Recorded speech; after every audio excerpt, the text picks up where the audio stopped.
Seja muito bem-vindo a mais um episódio do podcast Líder AAA.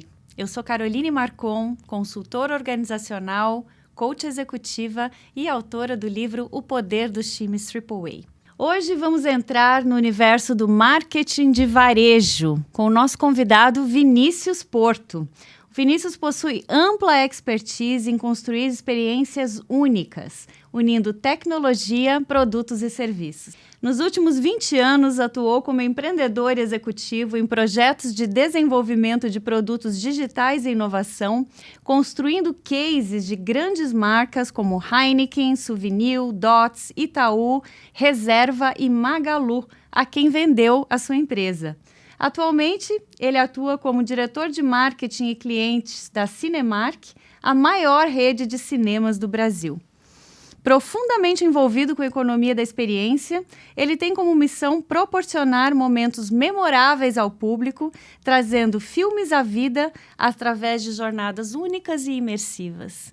Vini, seja muito bem-vindo.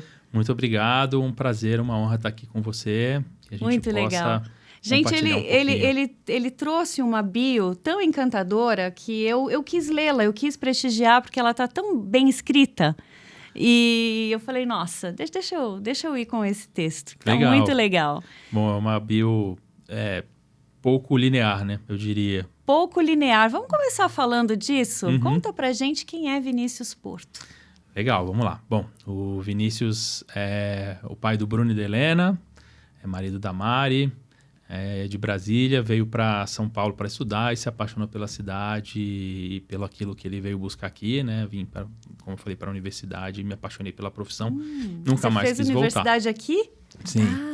Eu vim para cá, era meu sonho fazer a SPM, então saí de Brasília, falei, é isso que eu vou atrás e, enfim. Nunca achei que eu fosse voltar, mas tive certeza, né, depois dos meus primeiros 2 anos aqui. E, enfim, uma carreira, né, o Vinícius agora no profissional, construiu uma carreira bem pouco linear, pouco ortodoxa, por ser uma pessoa sempre muito inquieta, uma pessoa questionadora, e que sempre buscou projetos que cativassem de fato a alma dele, né? Então, esse é um pouco do Vinícius. O Vinícius, estudante de publicidade, lá nos idos de início de ano 2000, imagino, final da década de 90. O que ele veio buscar em São Paulo? Olha, é curioso, né? Quando a gente não é de São Paulo, então posso falar sem nenhum bairrismo, São Paulo sempre foi uma referência de qualidade, né? Para quem está fora, em outras cidades. E apesar de eu estar numa capital, né? Capital federal, Brasília ainda era uma cidade muito pequena, muito menos desenvolvida do que ela é hoje. E eu observava isso em todos os campos, não só no campo profissional, onde as grandes empresas estavam aqui, nesse campo mais acadêmico, que esse sim a gente acha que tem, dependendo da profissão, distribuído pelo Brasil, mas para a carreira em marketing eu não tinha nenhuma dúvida que aqui era o lugar. E vi isso em outros lugares. Então, por exemplo, eu fui atleta de judô.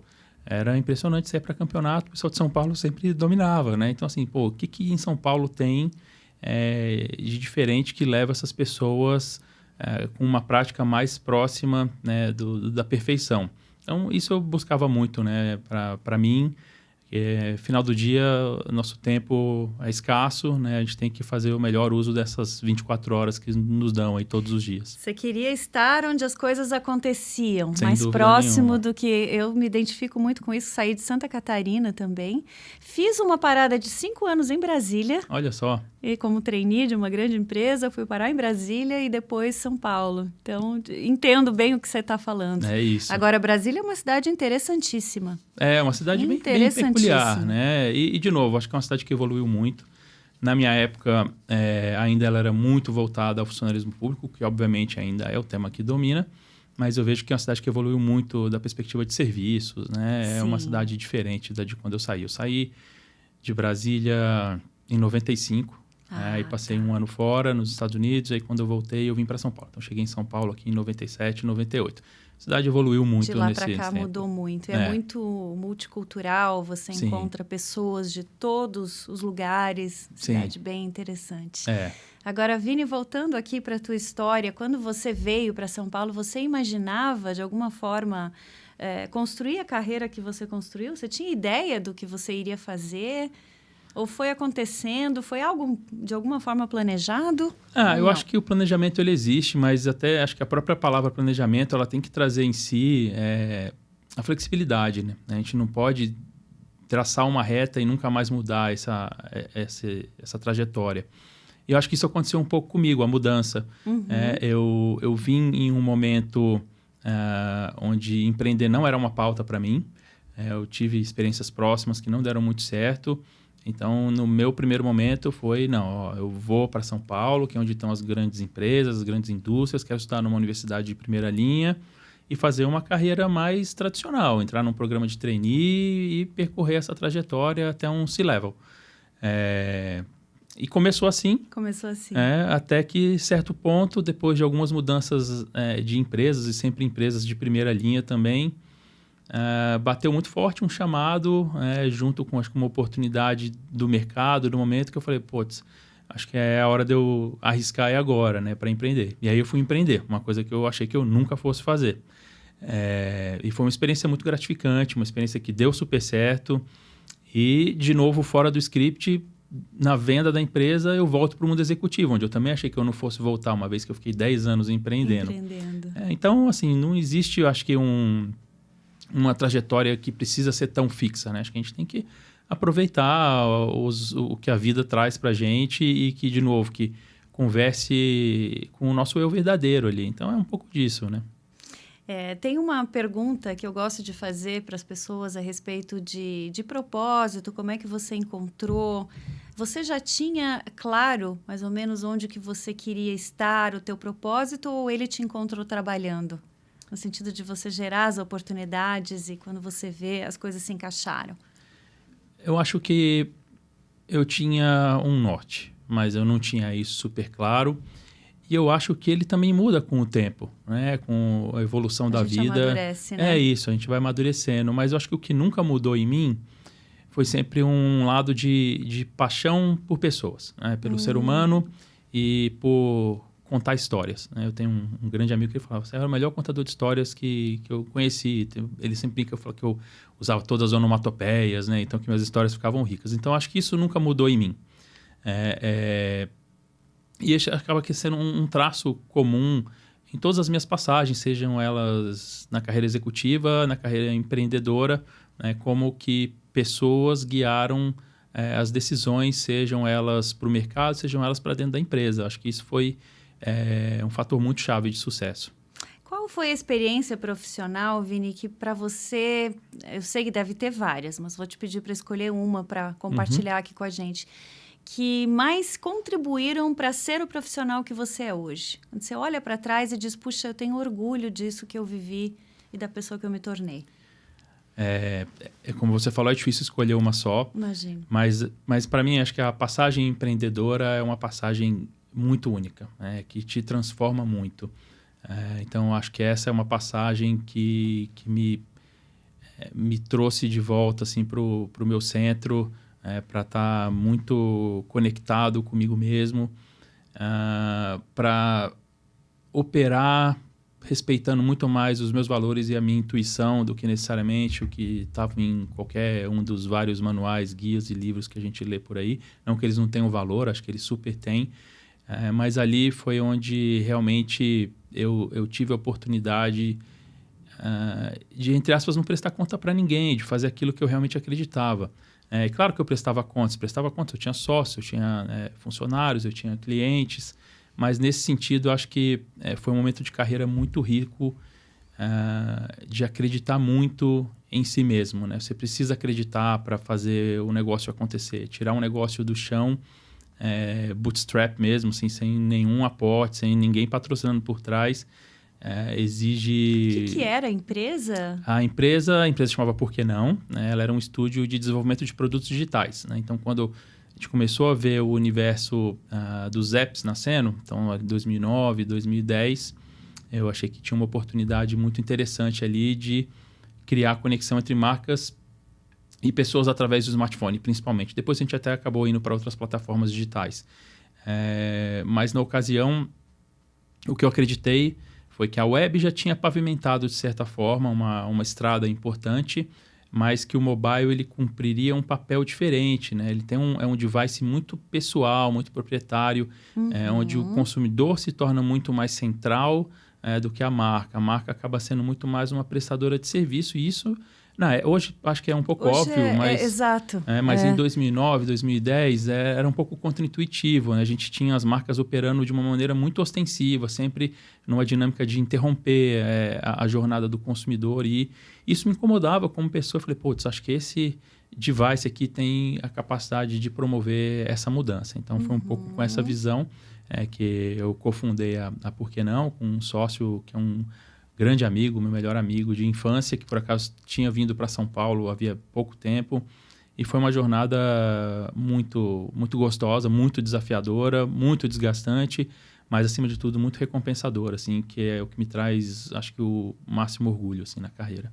Muita criatividade envolvida. Imagino que vocês estavam fazendo um negócio que pouca gente fazia e você acabou vendendo a empresa para o Magalu. Foi, né? Então, ao longo de 9 anos que a gente operou a empresa, a gente começou muito pequenininho, o que também era uma oportunidade, porque como pouca gente fazia, as empresas grandes davam oportunidades para os players pequenos, né? Ninguém sabia fazer muito aquilo, estava todo mundo meio que aprendendo, fazendo.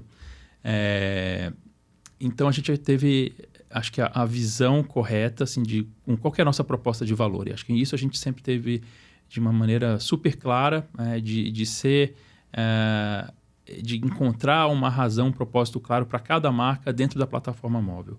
Não era simplesmente ter um app, que isso era o desespero da época dos marqueteiros. Eu preciso ter um app, mas para que você quer um app? Para que você quer um app? E as pessoas não tinham muita resposta. Então, acho que esse era o primeiro ponto. Esse era a gente encontrar onde que o app convergia com as necessidades do consumidor, onde que o app ajudava a posicionar essa empresa como única, né, com diferencial competitivo, e como que ela respondia às dores de negócio também, né? Porque no fim do dia tem que responder para pagar a conta, que senão acaba não fazendo muito sentido, né? Então, acho que essa proposta de valor ela ajudou a guiar muito a gente. Enfim, e a empresa foi dando certo. A gente sempre foi muito, muito caprichoso, né? As nossas escolhas foram também de não escalar a empresa muito rápido, porque a gente não tinha muita mão de obra disponível. De novo, 2010 as pessoas estavam aprendendo a fazer. Eu lembro disso. Era escasso mesmo. Era muito difícil, né? Então, até acho curioso, porque muito antes o que foi acelerado pela pandemia, do trabalho remoto e tal, eu precisei fazer isso em 2012, porque a gente não tinha time disponível em São Paulo necessariamente. Então, eu tinha time no sul do Brasil, no nordeste do Brasil, fora do Brasil. Então, a gente acho que foi muito criterioso na questão de qualidade, porque a gente tinha certeza que era isso que ia chancelar o nosso trabalho para os próximos clientes, né? Então, a gente nunca foi uma empresa de grandíssimo volume, era um trabalho mais boutique. Eu não necessariamente gosto muito dessa palavra, mas era isso, né? Eu entendo. Mas isso foi abrindo as portas até que já na etapa, nos 2 últimos anos da empresa, o Magalu também vinha numa jornada de transformação digital, e muito com um mindset que eles chamavam do App First, Mobile First App Only, né? Então veio muito de uma visita à China que o Fred Trajano, o Fatala fizeram na época, e na volta eles começaram a buscar parceiros que tivessem essa expertise, porque já existia o Luiza Labs, já era um time grande, consolidado, com muitos engenheiros, e ainda assim para eles era mais interessante adquirir uma empresa pelo custo de oportunidade do que talvez tentar montar um time ali do zero. E como a gente já estava trabalhando com eles como um fornecedor, como um parceiro, veio a proposta de aquisição e na ocasião a gente achou que fazia sentido. Então, em 2019, a empresa foi adquirida pelo Magalu. E você foi junto ou você ficou um tempo para fazer a transição? Como normalmente? Não, eu fui junto. Então, teve esse período do earn-out. Então, eu fiquei entre 2019 até o fim ali de 2022. Ah, você pegou ainda o período da pandemia. Peguei. Isso não estava muito nos planos de ninguém. Imagino. E mudou um pouco também como foi? Porque ali foi uma grande oportunidade, né? Imagino que para eles, sim, talvez você não tivesse vendido pelo preço que você vendeu depois dessa explosão. Talvez sim, mas eu acho que também tem o outro lado, que esse momento a mão de obra ficou ainda mais disputada. E aí talvez fosse muito difícil eu conseguir segurar o meu time com a minha realidade econômica ali. Os desafios aumentaram muito, né? E aí começaram minhas empresas de fora a contratar pagando em dólar e ficou muito difícil competir. Então, era uma faca de dois gumes. Se eu não tivesse vendido a empresa, poderia assim, ter crescido muito e poderia ter quebrado. Agora, o quanto que foi importante na estratégia deles, nessa aquisição, para poder surfar essa onda da pandemia, né? Eu acho que assim, o Magalu já vinha, tinha um projeto muito maior. A gente foi uma peça importante ali, olhando para a experiência mobile.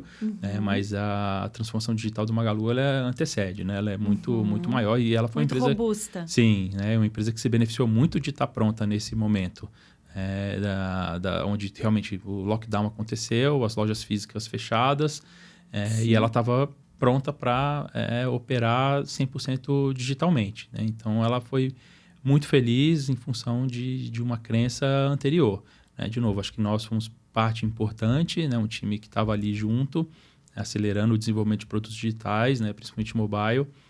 Mas o mérito, nesse caso, não é só nosso, né? O mérito é da visão do Fred antes de CEO, né? Quando ele ainda era o CEO da empresa, onde ele começou a apostar, né, no digital, construiu o Labs, que nasceu como uma área de inovação e depois acabou assumindo toda a tecnologia da empresa. E quando você olha para o que acontece hoje, né, que o Fatala, que era essa pessoa que liderou o time de tecnologia, hoje ele é o VP, inclusive comercial, né? Então ele está à frente de negócios e tecnologia, o que não é muito comum se você olhar no mercado, mas ele é uma pessoa realmente fora de série. Então, um mérito gigante deles ali. Mas foi impressionante, porque me chamou muita atenção nessa fase da pandemia, onde a gente começou a consumir online mais do que nunca, quem realmente estava preparado para esse momento e quem não estava. Sim. E tendo essa experiência várias vezes por semana, porque a gente acabava, né, não saía de casa, tudo era ali, eu percebi o quanto a Magazine Luiza estava preparada. Sim, sem dúvida. Chegava no dia seguinte, um atendimento super ágil. Então, se destacou muito essa qualidade de e serviço. É isso que você colocou, porque a experiência ela é maior só do que a experiência digital propriamente, né? Então, ela depende de todo um time de logística. De suporte. Exatamente, dando o time de atendimento ao cliente, porque naturalmente o volume cresce muito, vão gerar problemas e reclamações. Então, a empresa tem um mindset ágil, né? Não é só estar digitalizada, né? Então, isso permeia o Magalu há muitos anos já. Muito, muito legal. E não contente com esse desafio todo, você assume como CMO do Cinemark em 2023. Você gosta de desafios, hein? Acho que de novo. Gosta de desafios. É aquela vontade, é o comichão da inquietude, né? De querer ajudar na construção, na diversificação, nas mudanças. O que você encontrou? Conta pra gente o que foi assumir essa área, que é uma das mais estratégicas da empresa, em 2023, num período que as pessoas ainda estavam entendendo o que ia acontecer no mundo, né? Cinemas praticamente se renovando, começando uma outra era aí de entretenimento. O que você encontrou e como é que foi essa jornada agora dos próximos 2 anos, chegando em 2025? Legal. Assim, acho que poucos negócios sofreram tanto a pandemia quanto a indústria do cinema como um todo. E a Cinemark é parte dessa cadeia de valor enquanto exibidora. Mas diferente E eu entendo que a Cinemark também é um varejo, né, que distribui conteúdo não proprietário, alimentos e bebidas. Se a gente tirar todo o glamour que tem por trás da questão da produção, toda a hollywoodiana que tem ali envolvida, né? Mas diferente de outros varejos, como por exemplo o Magalu, que eu atuei, a indústria não parou de produzir, né? Então, o varejo continuava tendo produto para revender. No caso dos cinemas, a indústria parou de produzir, não tinha mais filmagem. E isso impacta o negócio até hoje, né? A gente ainda está num volume de produção menor do que a gente tinha pré-pandemia. E, naturalmente, o que leva as pessoas para o cinema é produto. Eu posso ter melhor experiência, melhor serviço, melhor snack, mas as pessoas ainda vão lá para assistir um filme. Então, primeiro, foi uma empresa, então, uma indústria que sofreu bastante, naturalmente, porque teve o lockdown, e depois na reabertura teve ainda um momento onde não poderia operar alimentos e bebidas, que é uma linha de receita importante para a empresa. Então, enfim, a empresa vai retomando. E quando eu chego em 23, sem dúvida, acho que o pior já tinha passado. A empresa se mostrou assim, muito resiliente mesmo, por passar por esse momento muito difícil, mas com muitas oportunidades.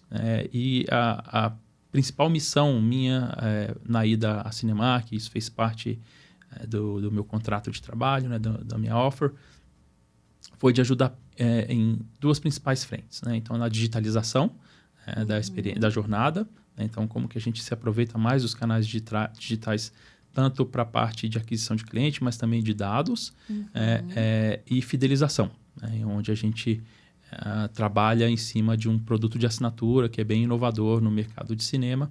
Então, esses são os dois principais pilares pelos quais eu fui atuar na Cinemark. Então, veja que é uma cadeira de marketing, mas que tem dentro dela uma proposta muito forte de negócio, né, de revenue, que eu acho que é como as cadeiras de marketing estão se transformando de fato. Acho que não tem mais tantas cadeiras assim de CMO, que são a vaga do branding, né? Não tem. Acho que isso é parte da composição da cadeira, mas é uma visão muito orientada à receita. A resultado, sim. Resultado, sim. Né? Então, foi um pouco disso que me atraiu também, né? De como que eu posso ajudar com a bagagem que eu tive, com as experiências de multinacional, de empreender, de passar por um varejo muito, na essência, varejão mesmo, né? Como um Magalu.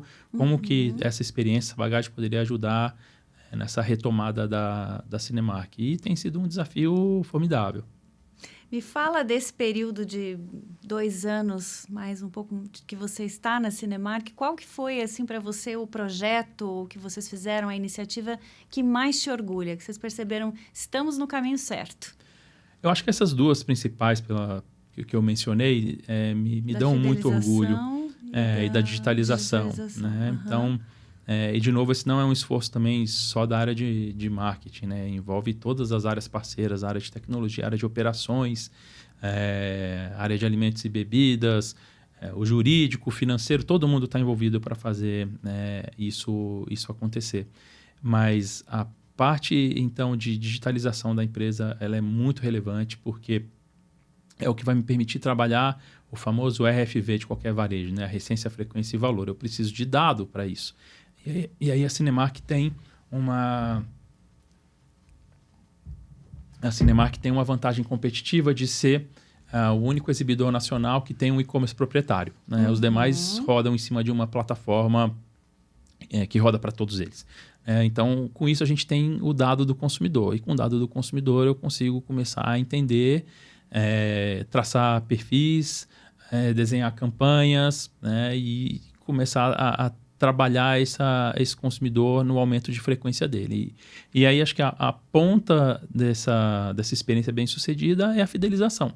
Né? Então, a gente pega um produto que já havia sido lançado, era um MVP, estava começando a acontecer, mas não conseguia tracionar muito.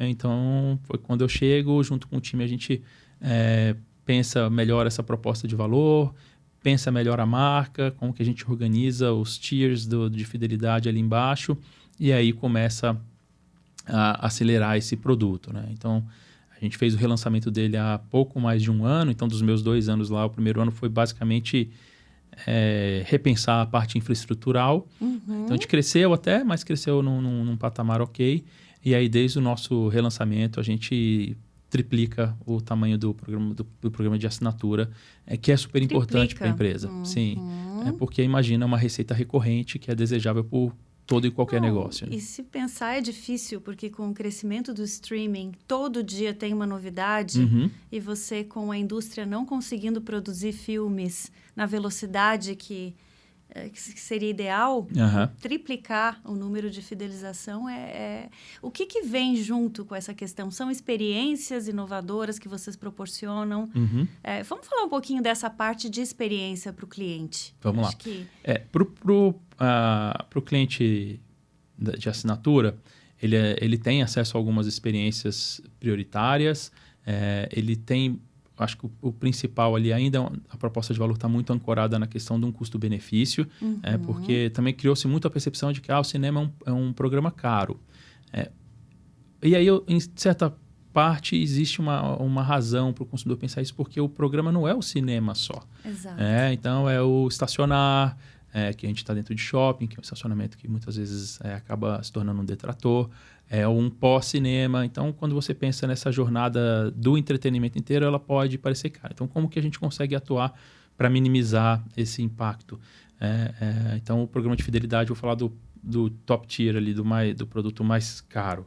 Eu estou cobrando R$ 38,90 para 2 ingressos por mês, o que não é nada, para você poder assistir qualquer filme, qualquer dia da semana, porque os preços flutuam, né, entre segunda e quinta, sexta, domingo, variam também de cinema para cinema, então, exceto as salas Prime, que são aquelas salas que as cadeiras reclinam, esquentam e tudo mais, todas as demais você pode acessar, né? Então, acho que isso é importante. Desconto de 25% no Snack Bar, que é também um outro lugar que a gente costuma ouvir críticas, então você torna acessível e melhora muito a minha efetividade na comunicação, porque eu começo a conhecer cada vez mais esse consumidor.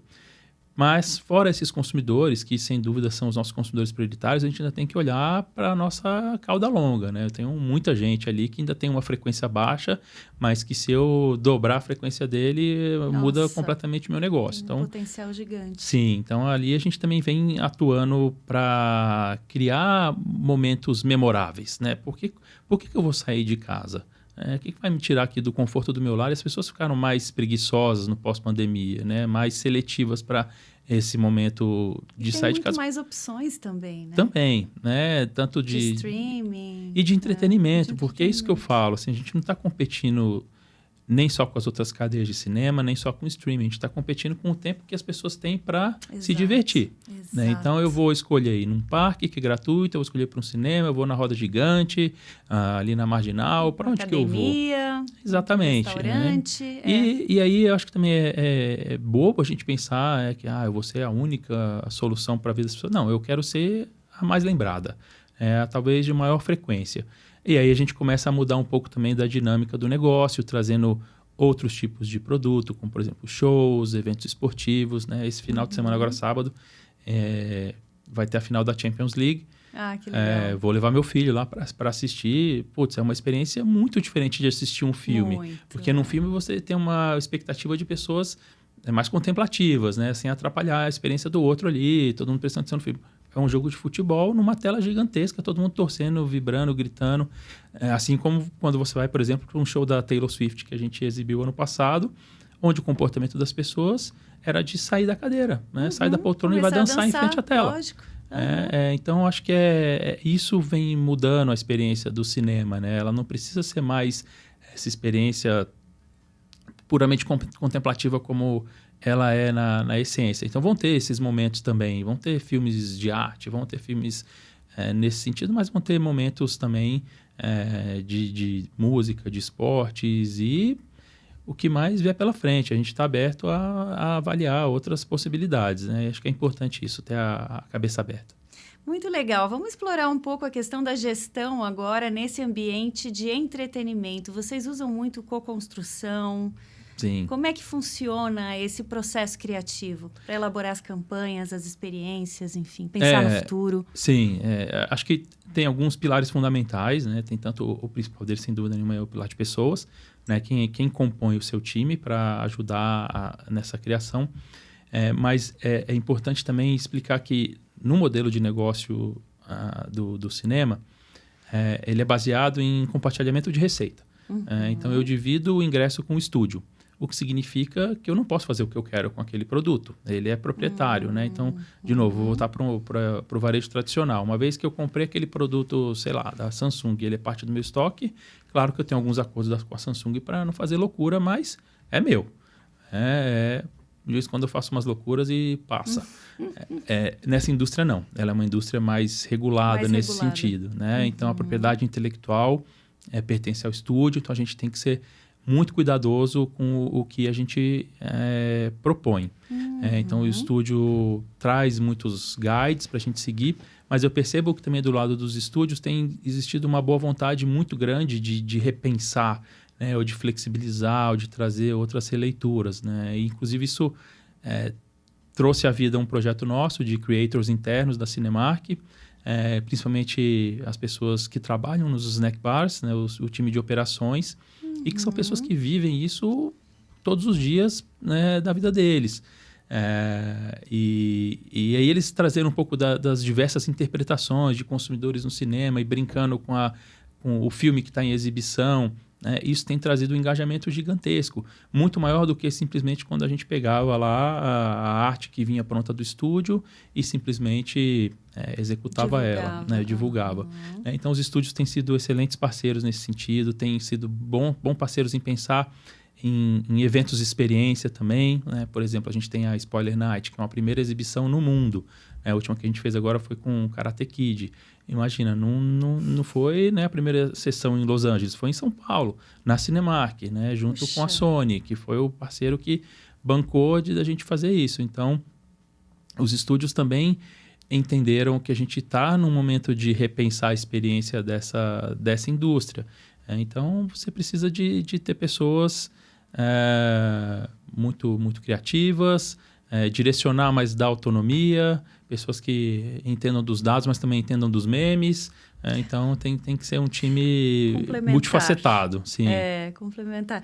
E essa questão de conflito geracional, você vive muito na sua equipe? São pessoas essencialmente muito jovens? É um mix? Como é que é isso? O meu time, ele aí falando mais do marketing, ele é um pouco mais jovem, né? O que também é ótimo, porque a gente escuta muito de as pessoas mais novas não vão mais para o cinema, porque elas ficam no TikTok, no Instagram. Não é bem assim, não é bem verdade. E esses canais se tornam canais de fato importantes para levá-las pro cinema. Mas essas pessoas também estão começando a buscar conteúdos com mais profundidade. Então, é muito importante que a gente tenha uma parte relevante da equipe muito conectada com essa geração. É geração Z, sua equipe? Já 20 e poucos? Tem de 20 a 30. Eu diria que a maior parte da equipe está nesse range. E aí o meu time mais direto é esse sim um pouco mais sênior ali na casa dos 35, né, para cima. E eu tô com os cabelos mais brancos ali do time. Mas muito mais no papel também de orientar e dar pista para eles, né? É o que eu falo, assim, acho que eu sempre me enxerguei muito mais num papel do técnico do time do que do artilheiro. Eu falei, eu tô aqui para dar as melhores condições para vocês irem lá e fazer os gols. Eu tenho que conseguir o melhor material, o melhor campo, o melhor patrocínio, mas é vocês que vão brilhar lá, né? O meu trabalho é muito mais de organizar e montar os times corretos, que quando a gente volta lá no início da nossa conversa, né? Eu sempre fui muito conectado com essa questão das pessoas. Eu acho que um dos meus talentos é montar bons times. Times de pessoas melhores do que eu. E o que você procura quando você vai montar um time, vai escalar aí o seu time? Quais são as características que mais você presta atenção? Acho que tem muito da questão dos valores. Entender como que os valores daquela pessoa se conecta com as demais pessoas e se conecta com os valores da empresa. Acho que isso é importante. Muita atitude, porque a gente nem sempre vai ter todos os recursos que a gente quer. Nem sempre não, a gente nunca vai. Essa aqui é a verdade, né? Porque a gente pode até estar numa empresa maior com mais recursos e não vai ser o suficiente. Sempre a gente vai precisar de menos. Então, eu brinco, isso veio muito forte para mim na época empreendedora, que a gente brincava que a gente procurava pessoas com alto índice de se virol, né? Assim, tem que saber se virar. Exatamente. Então, acho que essa atitude ela é muito importante, né? De ter essa paixão, né? Gostar. No caso do cinema, pessoas que consomem conteúdo, arte, que gostam, que estão dentro desse meio. Isso faz parte das vidas delas também. Tem, obviamente, um lado analítico, né? Os negócios têm se tornado naturalmente... Cada vez mais. A gente tem mais dado. Então, se a gente tem mais dado, a gente tem mais oportunidade. Mas não adianta ter dado se você também não tem um mindset. Um mindset de como que você transforma isso depois numa experiência melhor. Então, por isso que eu brinco dos dados e memes. Né? Tem que ter o equilíbrio, né? Perfeito. Eu acho que olhando para você e fazendo... É muito natural para mim, quando eu entrevisto um executivo, já pensar te olhar no teu radar de competências, né? Tem uma questão de pensamento crítico que aparece várias vezes nas ponderações, e quando a gente pensa, ou muita gente que não é de marketing, a gente vê muito a questão da criatividade e tal, mas por trás tem todo essa criticidade também, né? De encaixar o que faz sentido, o que não faz. Sem dúvida. E uma resiliência muito grande para passar por momentos onde nada acontece do jeito que você imaginava. Sim. E ainda assim você consegue sair do outro lado.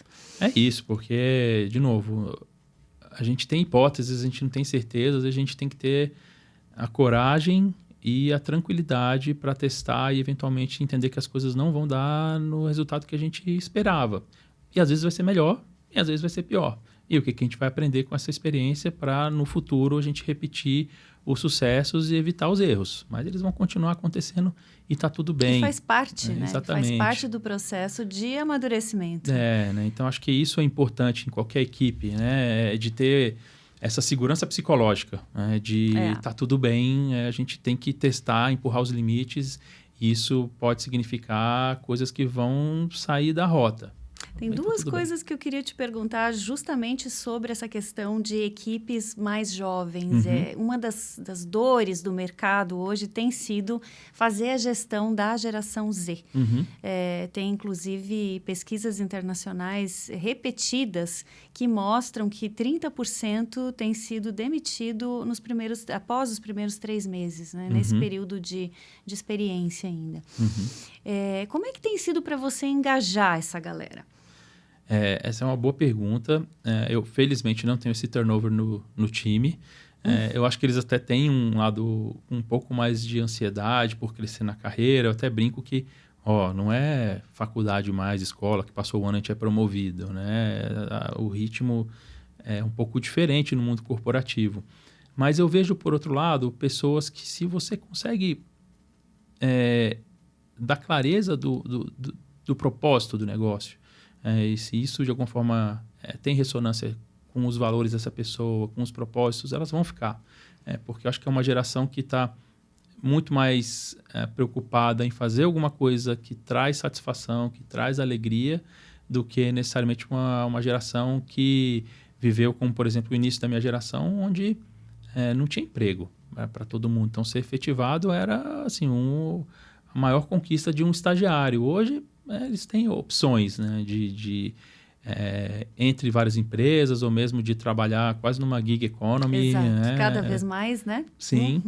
Então, eu penso que o papel da liderança nesse sentido é dar clareza para esse norte e dar esse suporte psicológico, esse apoio de que aqui é um lugar onde você vai poder experimentar, vai poder testar, vai poder implementar suas ideias, você parte de um time, né, onde a sua voz vai ser escutada, né? Tem que dar autonomia para essas pessoas, porque se você contrata pessoas cheias de energia, cheias de ideias, para querer liderar com uma cabeça de quem nasceu no final dos anos 70, não vai dar certo, vai ter um conflito natural. E eu não estou construindo uma empresa mais para as pessoas que estão somente na minha idade, também para essas, mas a gente ainda tem uma população jovem grande que precisa ser parte do meu consumidor. E se eu não tiver pessoas que entendam, que conversem e que se sintam representados ali também, não vai funcionar. Então, isso que eu ia te perguntar. Você dedica uma parcela significativa do teu tempo hoje para essas conversas de desenvolvimento,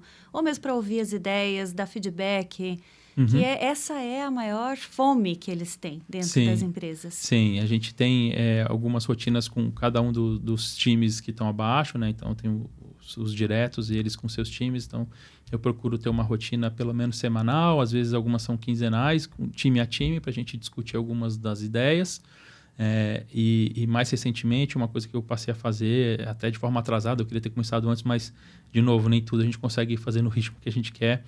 Então, comecei a promover um encontro mensal com essa proposta mais inspiradora, de trazer também pessoas de mercado para eles conhecerem, interagirem.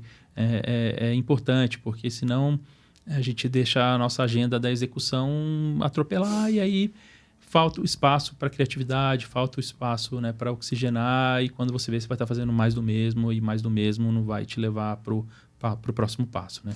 Tem uma coisa que eu percebi, Vini. Semana passada eu tive num evento de uma grande empresa de tecnologia e a faixa etária média deveria ser 28. Então, eu fui lá muito mais para observar também conteúdo que era interessante, mas muito mais a dinâmica das pessoas, né? Ver como eles se relacionam, como é que é o processo criativo.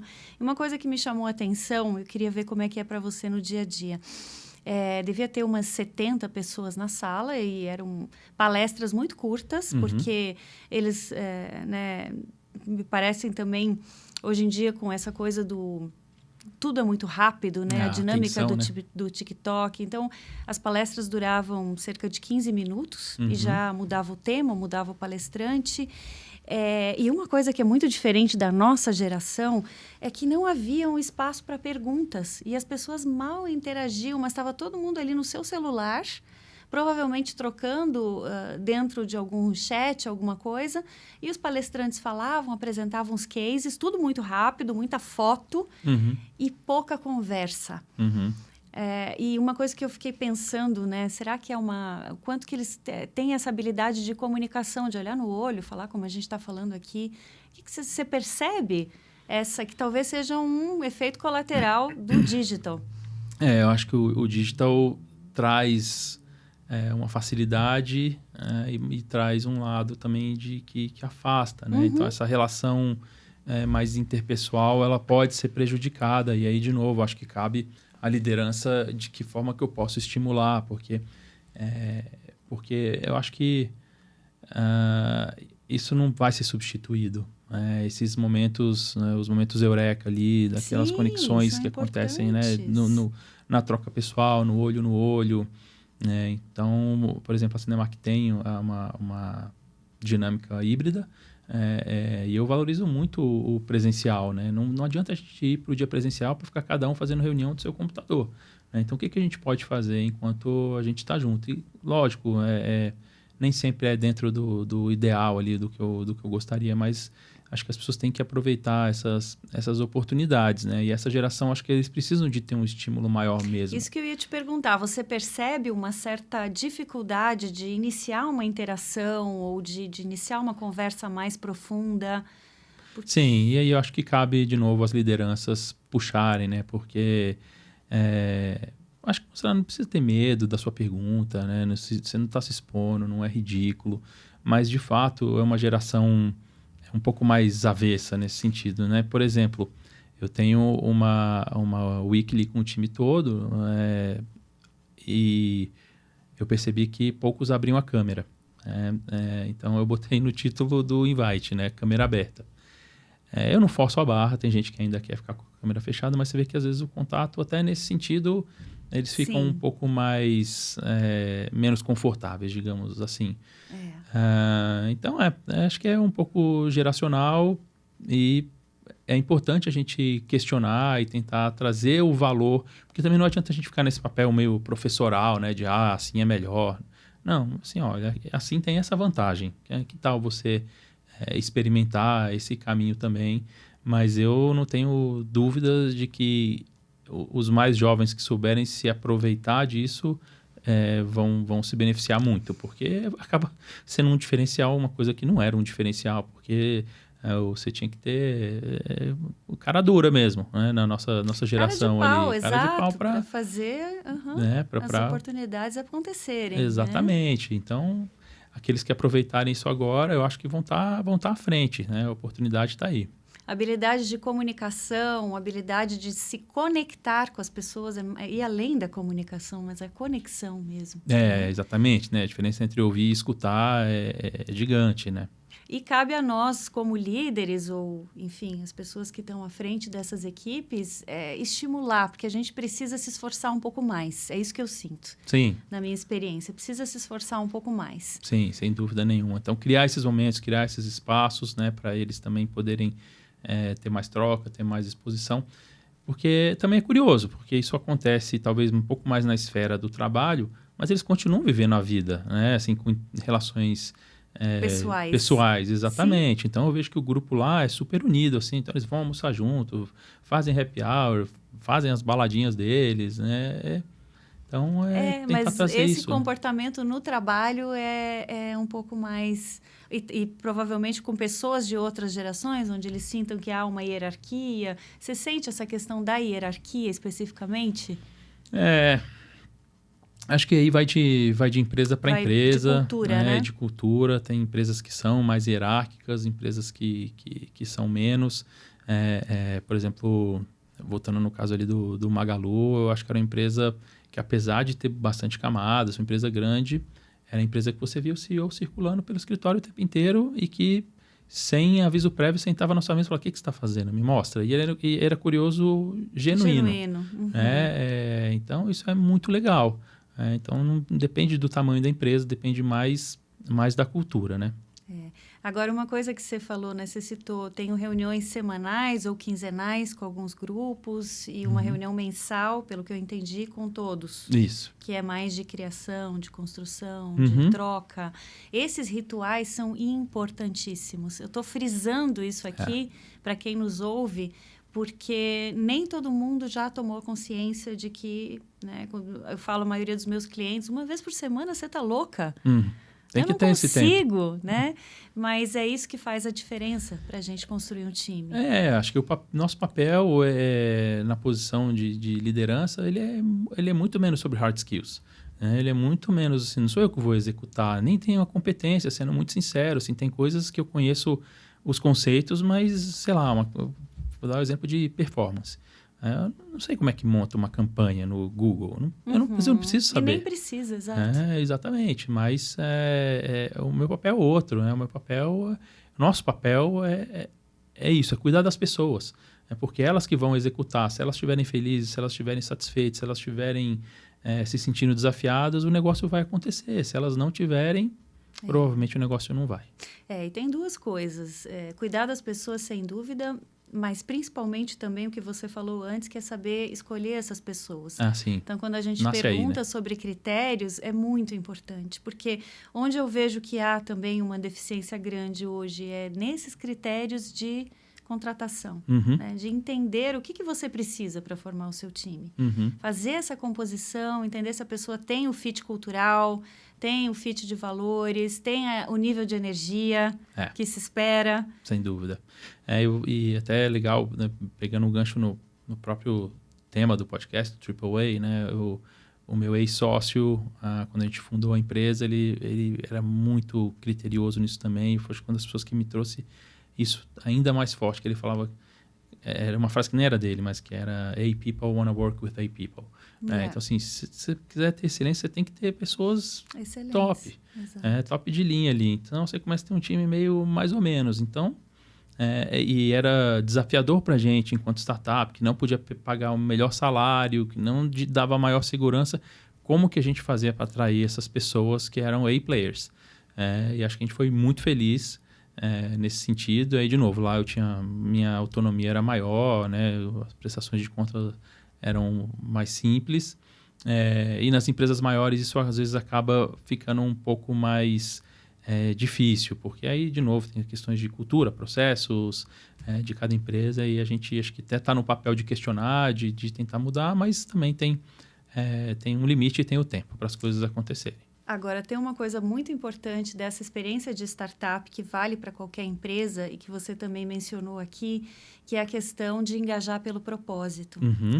Porque hoje, principalmente quando você tem uma empresa onde você não tem recursos ilimitados, e nenhuma empresa tem, né? Mas onde você tem restrição realmente, como que você encanta aquela pessoa? Então, é mostrar o propósito e ela se conectar com essa visão, é dar clareza sobre esse propósito e, principalmente, é mostrar como é que ela se desenvolve para chegar onde ela quer. É essa carência que eles não sabem nem pedir ainda, às vezes, o que eles precisam. E pertencer a algo maior, porque eu acho que isso é outra coisa importante, né? As pessoas...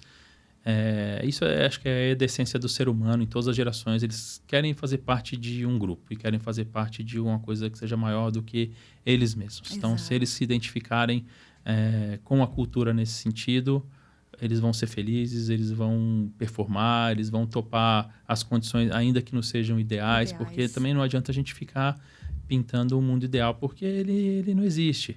Então, de novo, na época da minha empresa, quantas pessoas, mais de uma, que eu levei para ganhar 1/3 do que elas ganhavam. Né? Claro que economicamente elas também podiam de alguma forma.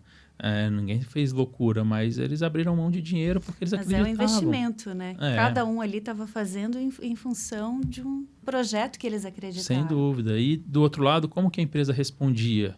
Respondia trazendo projetos desafiadores, respondia trazendo pessoas de alto nível, clientes legais e financeiramente também, porque uma coisa que eu sempre fui muito correto foi todas as oportunidades que eu tinha para aumentar os salários, eu aumentava. Eu nunca esperei ninguém me pedir aumento. Eu acho que quando chega nesse momento, talvez seja tarde demais. Então, era um acordo tácito ali. Né? Então, olha, eu te trouxe, eu sei que pagando menos do que você estava sabendo, então agora a gente consegue te pagar um pouco a mais, que não é ainda o que você ganhava, mas está aqui um reconhecimento que eu posso agora. Como né? isso faz com que a pessoa se confie? Sim. Que ela percebe que você está se antecipando. Poxa, Sim. eu nem precisei pedir, né? Ele se antecipou. Então, aí você ganha confiança. E quando a gente tem engajamento, confiança, a gente tem uma relação muito mais forte. Sem dúvida nenhuma. Então, é construir esse relacionamento, que é outra coisa. A gente está falando aqui de engajamento na veia e dos principais problemas que eu sinto hoje que os líderes enfrentam, né? Então, é construir um relacionamento duradouro, com base em confiança, com base em, muitas vezes, antecipar uma coisa que você sabe que que aquela pessoa está esperando e que é justo. Sim. Né? Mas sem que ela precise pedir... É raro isso acontecer. Infelizmente é raro, e aí às vezes vem dessa questão da cultura da empresa. E aqui eu não estou citando uma ou outra, acho que todas vão ter suas peculiaridades. A gente vai ter que jogar dentro das 4 linhas ali, mas na medida em que isso seja possível, é muito benéfico. Assim, as pessoas trabalham de maneira muito mais engajadas, muito mais felizes. Não, sem dúvida. Acho que a gente trouxe várias coisas aqui importantes. Conversas frequentes, clareza da visão do futuro, ajuda no desenvolvimento profissional, um certo investimento em criar conexão. Sem dúvida. Gente, se a maioria dos líderes fizesse isso, a gente teria outro tipo de ambiente de trabalho. E eu falo disso com paixão, porque para mim é um propósito, é transformar os ambientes de trabalho. É tão importante, né? E aí, de novo, acho que às vezes as empresas, isso vinha mais do passado, acho que isso está em transformação, mas ainda tem muita resistência, porque a gente também ainda tem muitos líderes que ainda estão com essa cabeça no passado, né? De ser aquela coisa meio imaculada, e isso não existe. Acho que as empresas mostrarem suas vulnerabilidades, os seus líderes mostrarem suas vulnerabilidades e de forma genuína. Isso, nivela as relações, né? Então, humaniza, exatamente. Então, isso, de novo, quando eu falo lá, de quando eu fui empreender, que muitas coisas foram muito pela intuição, foi muito nesse sentido. Falei, o que eu gostaria de fazer que tivesse sido feito por mim, que nunca foi feito, mas que eu posso agora fazer pelos outros. Então, era muito bom nesse sentido, né? De ter uma folha em branco. Hoje, a folha não é 100% em branco, mas também acho que está no papel da liderança pleitear essas mudanças, né? E nem sempre é fácil. Alguns lugares vão ser mais do que outros, mas eu não tenho nenhuma dúvida que é isso que vai transformar as empresas, né? Que é possível ser diferente do que as empresas eram no passado. Sem e espremer todo mundo no limite, deixar um monte de gente doente, e não é por aí. Exatamente. E tem tanta coisa que a gente conversou aqui que não necessitam de orçamento, que não necessitam de nenhuma aprovação formal, que não quebram nenhuma regra. Exatamente. Então, se a gente focar só nelas, que é a tua atitude e tempo. O teu interesse por pessoas, você já constrói 80% dessa caminhada. Com certeza. Então, eu gosto de deixar isso claro, porque é muito fácil também para a gente dizer, mas a cultura da empresa... Não, tem muita coisa que depende de você.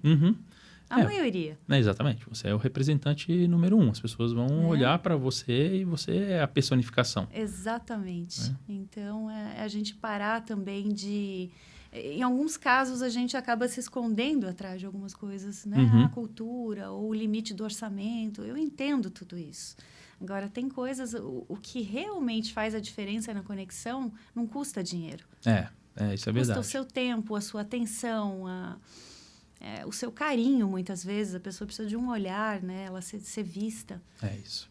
Então, muito legal. Eu percebo isso. Eu estou explorando esse ponto porque eu acho que tem aqui uma matéria genuína onde a gente pode O meu a lado gente pode falar. de gostar das pessoas, né? E contar histórias. Estava até lembrando de um outro ritual que eu faço, esse com uma frequência menor, mas que eu acho ele super importante. E ele é muito desafiador, porque, né, com o tamanho de time que a gente tem, mas eu procuro fazer pelo menos uma vez por semestre um one-on-one com 100% do time.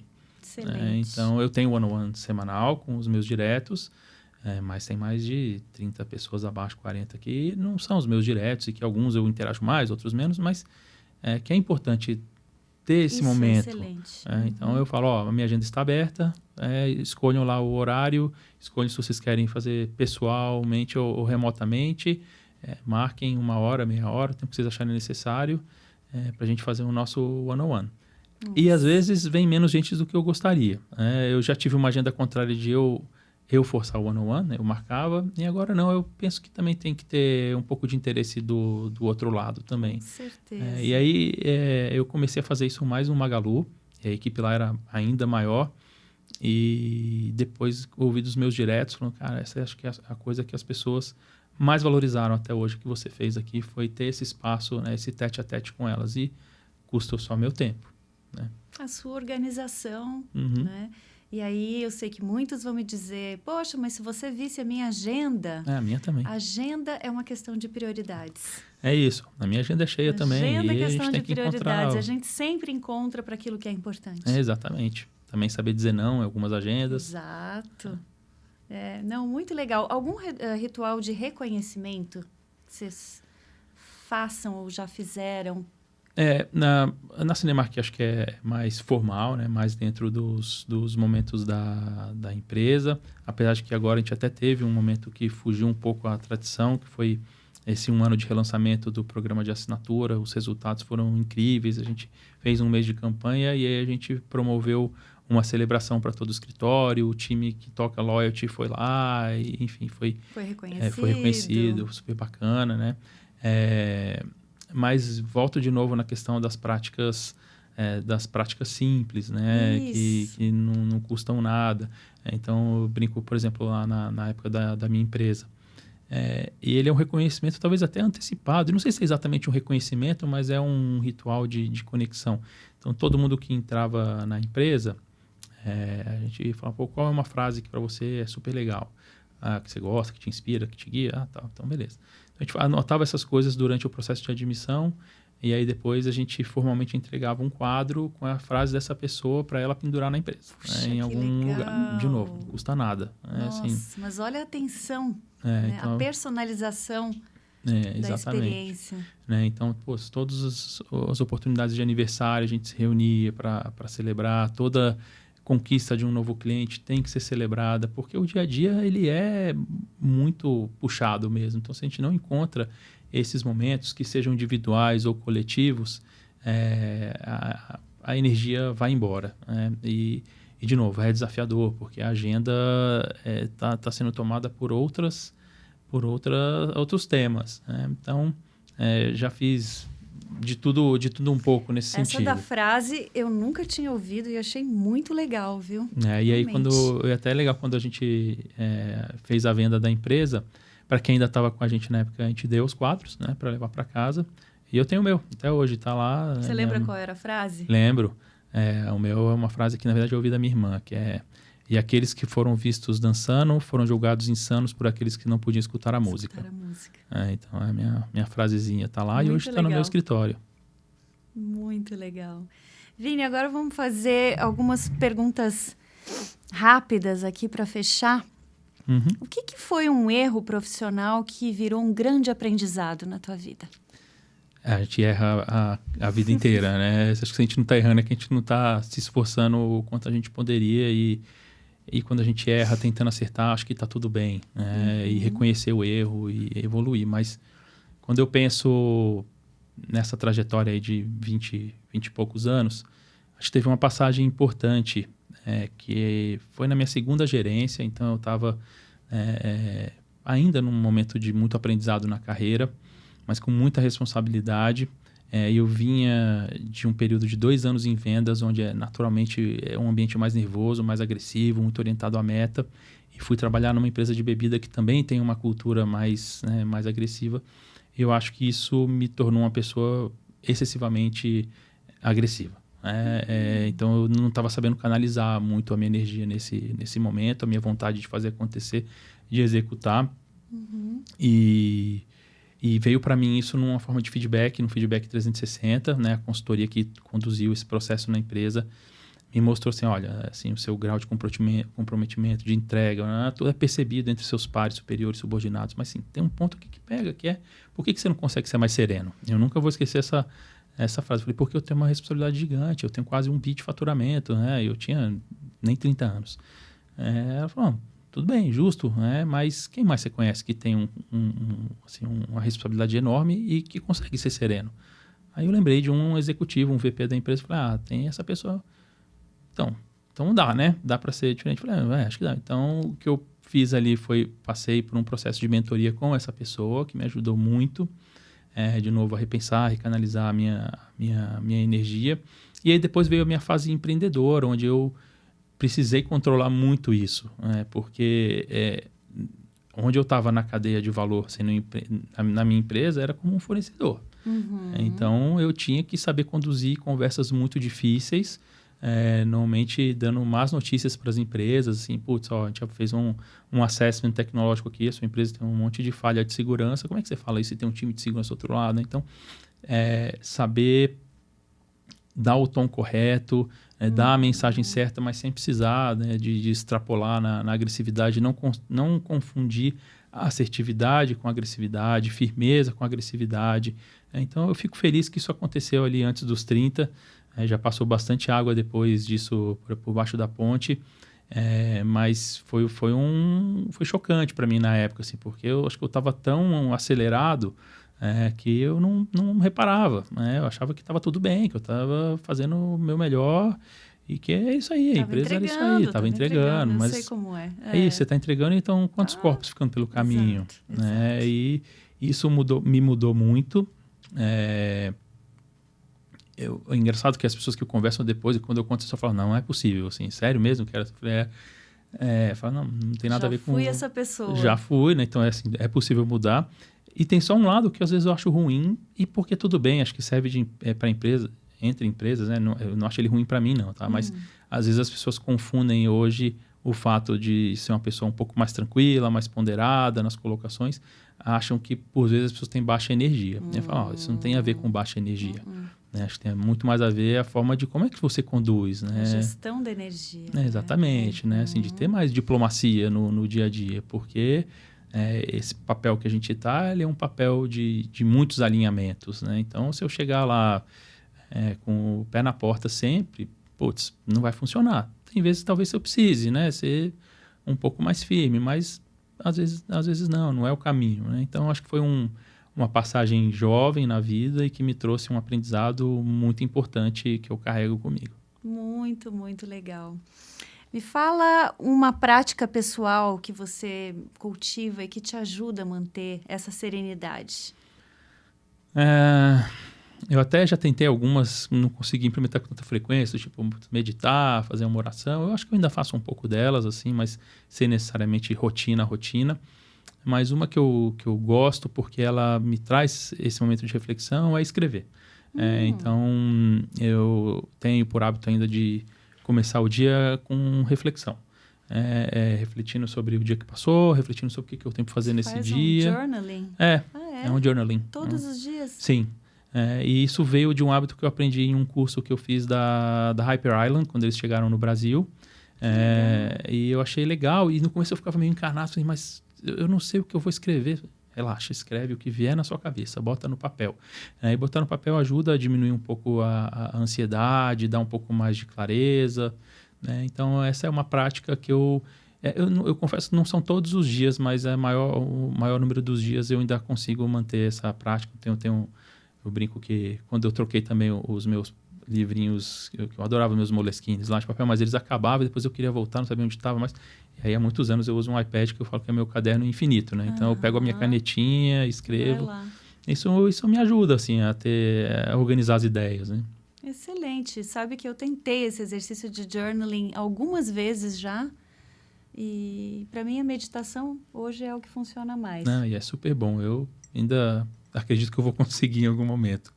Mas tem que ter uma prática dessa, né? Cada um encontrar a sua para você ter um momento de centramento, de processar também. Sem dúvida nenhuma. Todas essas coisas. E agora, Vini, um sonho que você ainda não realizou? Nossa, que pergunta difícil. Eu sou muito feliz, Só assim. É que eu fico até difícil. Acho que talvez eles estejam muito mais no campo pessoal, assim, né? De ver minha família prosperar, meus filhos crescerem, né? Com saúde, serem muito felizes nas escolhas que eles vierem a fazer, né? Serem realizados, porque eu acho que essa é uma felicidade que eu tenho, que eu busquei, que, de novo, quando eu saí lá de Brasília... Na época, acho que era uma empresa com uma mentalidade muito diferente da minha, uma mentalidade muito do trabalho só como meio. E claro que eu acho que o fim não precisa ser só o trabalho, mas ele tem que te realizar. E ali eram muitas pessoas que... Então, eu queria que eles se realizassem muito naquilo que eles escolherem para a vida deles. Eles ainda estão novos, né? Um está com 11, outro está com 8. Mas eu falo muito sobre isso, assim, sobre o mais importante na vida é ser feliz. Então, faça o que vocês gostam, não vai dar para ser 100% feliz o tempo todo, né? Mesmo quando a gente faz uma coisa que a gente gosta, tem coisa que a gente não gosta também, que precisa ser feito, mas acho que as minhas realizações estão muito mais nesse campo, assim, no campo profissional as coisas vão acontecer, né? Acho que a gente continuar trabalhando com o que a gente gosta, fazendo o que a gente acredita, entregando com carinho, com paixão. Eu não fico tão preocupado mais de qual que é o próximo passo, se é em 1 ano, 2 anos, 5 anos. Vai acontecer quando tiver que acontecer. Eu estou mais preocupado sempre em manter a minha realização em alta e uma curva de aprendizado. O que eu estou aprendendo aqui onde eu estou? Não tenho, sinceramente, muitas ambições diferentes dessas, não. Excelente. Vini, muito obrigada. É um prazer. Que conversa boa. Muito obrigado. Como é que como é que as pessoas podem te encontrar? Tem rede social? Eu sou mais low profile nas redes, mas em LinkedIn eu até tinha um pouco mais de frequência, que acho que talvez seja o lugar mais fácil de me acompanhar nesse tema. E nos cinemas. Vai no cinema e ver um pouco do trabalho que a gente tem feito, é uma forma de me acompanhar também. Então, esses dois são os melhores. Muito obrigada, Vini. Eu que agradeço, foi um super prazer. Obrigada. Espero que você também tenha aproveitado essa conversa, tanto quanto eu aqui. E se você gostou, compartilhe para que mais pessoas possam se inspirar nessas práticas de gestão de pessoas, acompanhar o que está acontecendo aí no entretenimento, no cinema. E eu te vejo no próximo episódio. Muito obrigada.